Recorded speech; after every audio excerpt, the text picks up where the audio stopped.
Amen. You may be seated.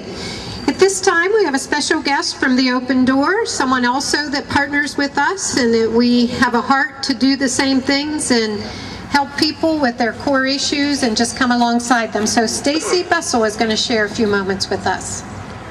Thank you.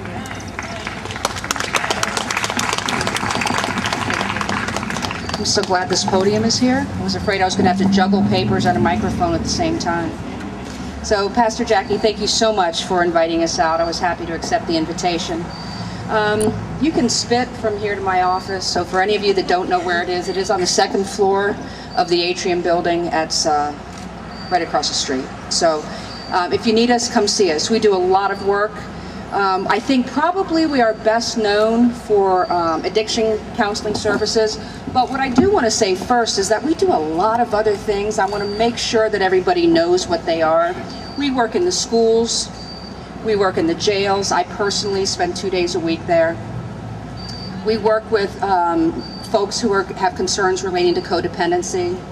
We have persons who are at all stages of recovery from substance use and addiction. We also help people with gambling addictions.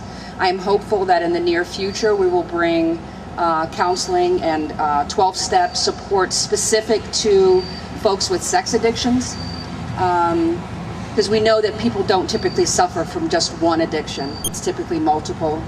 And then finally, hopefully in the very near future, some 12-step work and some other support for folks dealing with food addictions. So those will be important additions to what we do. I also want to encourage people to access our Thursday night family education and support group. We know that addiction is a family disease. It does not just affect the person who is engaging in compulsive behavior, but it affects the entire family. Every Thursday night, every Thursday night from 6 to 7:30, you can call and register, or you can just show up. We'll work to help you understand addiction as a disease, what the process of the progression of the disease is, but also what the progression of recovery looks like and what your role can be in addition to how you've been affected. So we have lots and lots of services out there that I hope you come and avail yourself of. And you can also, by the way, receive therapy as a person, as a family member of somebody who's dealing with a compulsive behavior or addiction. So even if it's just issues of codependency, feel free to come. We'll do an assessment, and most of the time insurance covers that as well as the drug and alcohol treatment itself. So I just wanted to mention that, but I also wanted to take a minute to sort of make a connection, if you will, between what I do formally as a therapist. Drug and alcohol treatment, and I need light, I should have probably mentioned that I'm visually impaired. Should I have said that? I didn't expect it to be this late, so any light that you can provide will actually be quite helpful. Okay, so just kind of quickly, drug and alcohol treatment, of course, is intended to help addicted people stop their compulsive behaviors. So that, in our case, would be drug seeking and use.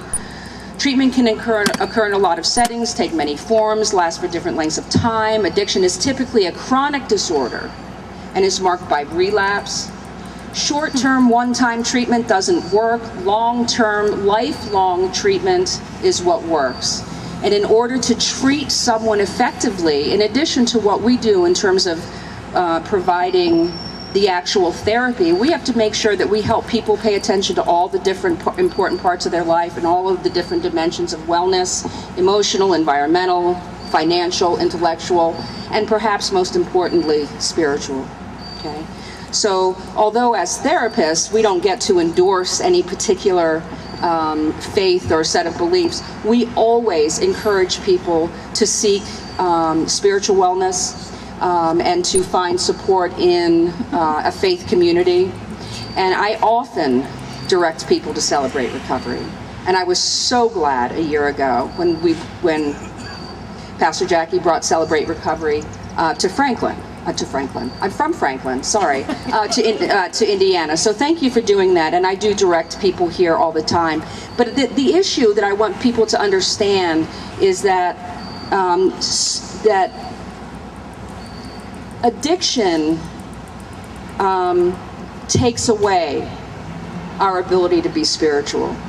it takes it away. It destroys everything. It disconnects us from everything, from any power in our life, from the people in our lives, from our ability to do good. It destroys everything. So the ability to reconstruct a spiritual life is essential to a person's recovery.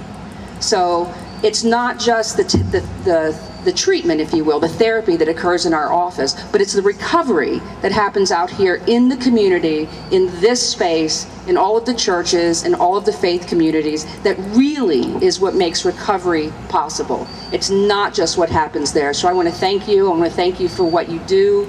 I want to thank you for welcoming everyone that we know. And as a grateful person in recovery myself, I know that without my spiritual grounding and my spiritual growth, that recovery would not be happening in my life. So thank you.